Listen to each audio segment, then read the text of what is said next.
Ini gejalanya tidak habis memakan comboran atau konsentratnya. Jadi kita bisa mengindikasi kalau misalkan sapi kita biasanya habis memakan konsentratnya, ini tidak, itu berarti sapi kita ada masalahnya. Assalamualaikum warahmatullahi wabarakatuh. Selamat datang kembali di channel Farm, channel peternakan untuk kita anak muda. Di video kali ini kita akan membahas tentang cara menangani sapi yang mempunyai gejala demam. Ini caranya sangat simpel sekali. Maka untuk mengetahui info lebih lanjutnya, simak terus video ini sampai habis. Yuk mari kita lihat. Nah, jadi teman-teman, di kandang sapi perah saya kemarin itu ada 2 ekor yang mempunyai gejala demam akibat dari perubahan cuaca, yang dimana cuacanya tidak stabil. Ada kadang panas seperti ini, kadang langsung kemudian hujan ya. Itu menyebabkan sapi kita bisa menjadi demam ya. Itu sudah terjadi beberapa kali sejak saya memelihara ternak sapi perah. Nah, ini adalah sapi yang pertama terkena gejala demam ya.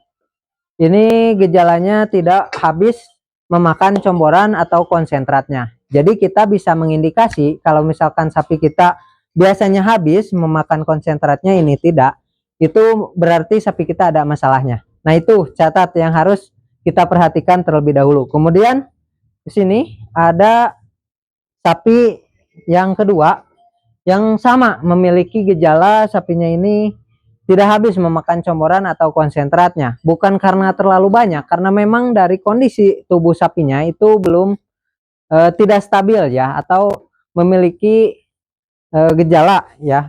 Biasanya itu gejalanya demam. Caranya, yang pertama yang harus kita lakukan setelah sapi kita biasanya habis memakan comboran atau konsentrat, kemudian sapinya tidak habis memakan konsentratnya, itu kita bisa mensedikitkan terlebih dahulu pemberian konsentratnya ya. Misal ya, yang biasa diberikan 4 gayung konsentrat, kemudian dia tidak habis memakan konsentrat sebanyak 4 gayung, bisa kita kurangi langsung ke 2 gayung ya.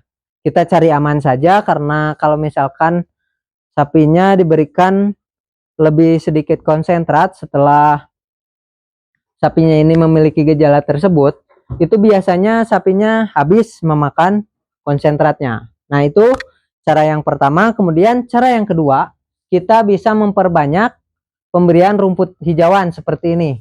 Nah, biasanya kan di kandang farm ini pemberian rumput hijauannya sangat terbatas sekali. Kebanyakan itu diberikan jerami padi.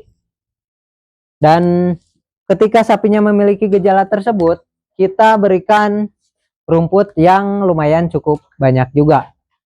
Biasanya setelah yang kita lakukan seperti itu, sapinya biasanya demamnya agak menurun dan sapinya bisa menuju sehat seperti ini. Bahkan ini kemarin memiliki gejala demam dan sekarang ini sudah sembuh ya, sudah bisa makan dengan normal kembali. Namun untuk pemberian konsentrat ketika sudah dikurangi, itu penambahannya jangan misalkan dari asalnya 2 gayung itu langsung 4 gayung lagi, enggak ya, jangan.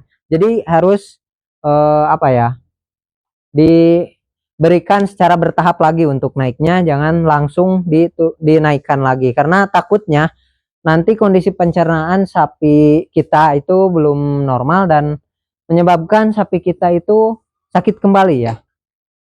Oke, dengan cara itu biasanya sapi kita yang terkena gejala demam bisa sembuh. Kalau misalkan belum sembuh juga setelah 2 hari misalkan ya, dengan cara seperti itu bisa panggil mantri atau dokter hewan supaya disuntik obat ya.